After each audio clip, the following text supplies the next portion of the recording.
গর্ভবতী হয়েও গরমের মধ্যে আমি যেভাবে কাজ করি, তো কি করা যাবে, পুজোর তোড়জোড় লেগে গেছে। এখন তো আর ঘরে বসে থাকলে হবে না, আমার কাজ আমাকেই করতে হবে।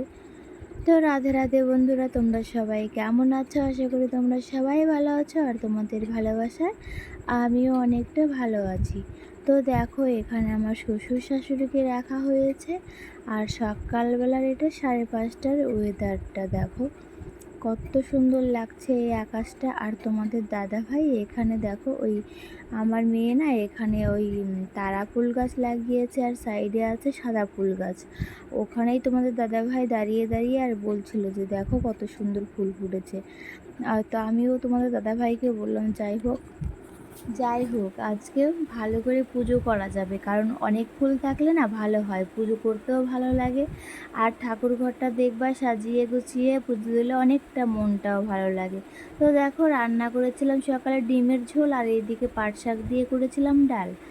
আর কিছু করিনি বন্ধুরা, যেহেতু অনেকটা গরম। তো দেখো, খাওয়া দাওয়ার পরে চলে আসলাম আবার কলতলাতে বাসন মাজতে। বাসনগুলো জড়ো হয়েছিল, আর এখন যদি একটু বসে থাকি তাহলে না অনেক আলসি ধরে যায়, পরে আর থালা বাসনগুলো মাজতে ইচ্ছা করে না। কেন জানি না, এটা আমার সাথে হয় না, সবার সাথেই হয়। খাওয়া দাওয়া করে একটু বসলেই এরকমটা লাগে যে এত অলসতা কাজ করে যে কোনো কিছু কাজ করতেই মন চায় না। যাই হোক, তো আর একটা কথা বলি বন্ধুরা তোমাদেরকে, যে আমি না ইউটিউব প্ল্যাটফর্মে তো নতুন, তো ভিডিও ছাড়ছি, কেন যে নো ভিউজ আছে, মানে আসতেছে, মানে বুঝতে পারছি না কেন এটা আমার সাথে হচ্ছে। কবে যে তোমরা দেখতে পাবে আমার ভিডিওটা, ওটাই ভাবি।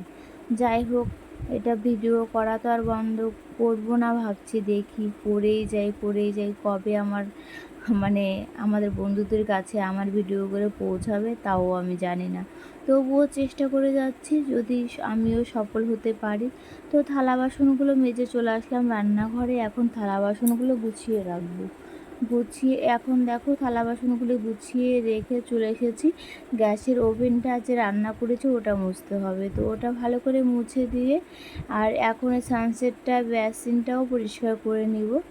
তো ওই দেখো কত বড় একটা বালতি তুলেছি, কারণ না ছোটো বালতি দিয়ে আমার যা তখন কাজ করছিল একটা, ওই জন্য ছোটো বালতি, আমাদের বাড়িতে দুটো বালতি, তো একটার মধ্যে আমার যা কাজ করছে আর একটার মধ্যে ভালো জল ছিল, ওই জন্য আর ওই জলটা নষ্ট করলাম না, যা না আর একটা বড় বালতি আছে এটাতে করেই আমার কাজটা মানে করা যাবে। ওই জন্যই ভাবলাম যে না থাক, বড় বালতিতে করেই গ্যাসের ওভেনটা সানসেটটা ভালো করে পরিষ্কার করে নিই। জানো তো বন্ধুরা, আমার এখন না কাজ করতে অসুবিধা লাগে না। কখন লাগে অসুবিধা বলো তো? যখন একটু গরমটা বেশি ছাড়ে তখনই একটু অসুবিধা লাগে। আর গরম বেশি ছাড়লে তো এই অবস্থায় মানে একটা ভালো মানুষেরই গরম লাগে যতটা গরম ছাড়ে। আর তাছাড়া তো আমার এখন এই অবস্থা, তো এখন তো আমার একটু বেশিই গরম লাগবে, তাই না? যাই হোক, কী আর করা যাবে। কিন্তু না বন্ধুরা, আমার কাজ করতে কোনো অসুবিধা হয় না। আমি কাজ করতে আগেও ভালোবাসতাম, এখনও ভালোবাসি, আর ভবিষ্যতে বেবিটা যখন হবে তখনও চেষ্টা করব কাজ করার। তো আর আমার তো একার সংসার, আমাকেই করতে হবে, কে করে দেবে বলো? শাশুড়ি নেই, শ্বশুরও নেই, তারা অনেক দিন আগেই মারা গেছে। আমার বিয়ের আগেই আমার শ্বশুর মারা গেছে, আর আমার শাশুড়ি মা তখন অসুস্থ ছিল, ঘরেই পড়া ছিল, হাঁটাচলা করতে পারতো না, ঘরে খাওয়া দাওয়া পায়খানা মানে প্রস্রাব সবটা ঘরে করতো। আর আমার বিয়ে ওই জন্যই তাড়াতাড়ি আমার বরকে আর কি বিয়ে দিয়েছে আমার ভাসুররা, মানে যাতে মানে মা আমাকে দেখে যেতে আর কি পারে। তো ওই জন্যই মাও বলেছিল তোমাদের দাদাভাইকে তাড়াতাড়ি বিয়েটা করার জন্য, ওই জন্যই আর কি তোমাদের দাদাভাই আমাদের বাড়িতে অনেক জায়গাতেই মেয়ে আগে দেখেছে, তারপরে আমাদের বাড়িতে গিয়েছে।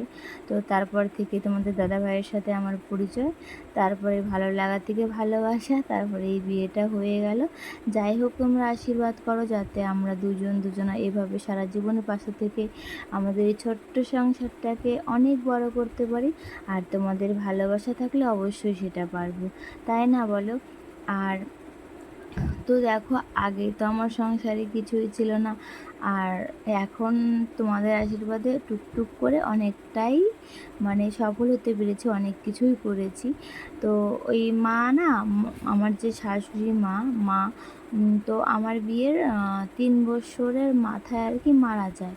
তো আমার মানে শাশুড়ি মা বলেছিল যে বিয়ের 1-1.5 বছর পরেই আর কি ব্যাবি নিতে বলেছিল আমাদেরকে, যে তোমাকে তো দেখলাম, তো এখন একটা ভাই বা বোন আসলে ভালো হয়। ওই জন্য না, তখন আমার বয়সটা অনেকটাই ছোট ছিল, আর মানে তখন আমি বাচ্চা বেবিটা নিতে চাইছিলাম না, কারণ যেহেতু আমার বয়সটা অনেকটাই হালকা ছিল। আর যেহেতু মা বলল কি আর করা যাবে, তখন তোমাদের দাদাভাই আমাকে বোঝালো যে যেহেতু মা দেখে যেতে চাইছে, ওই জন্য তারপরে এই আমার বেবিটা নেওয়া আর কি।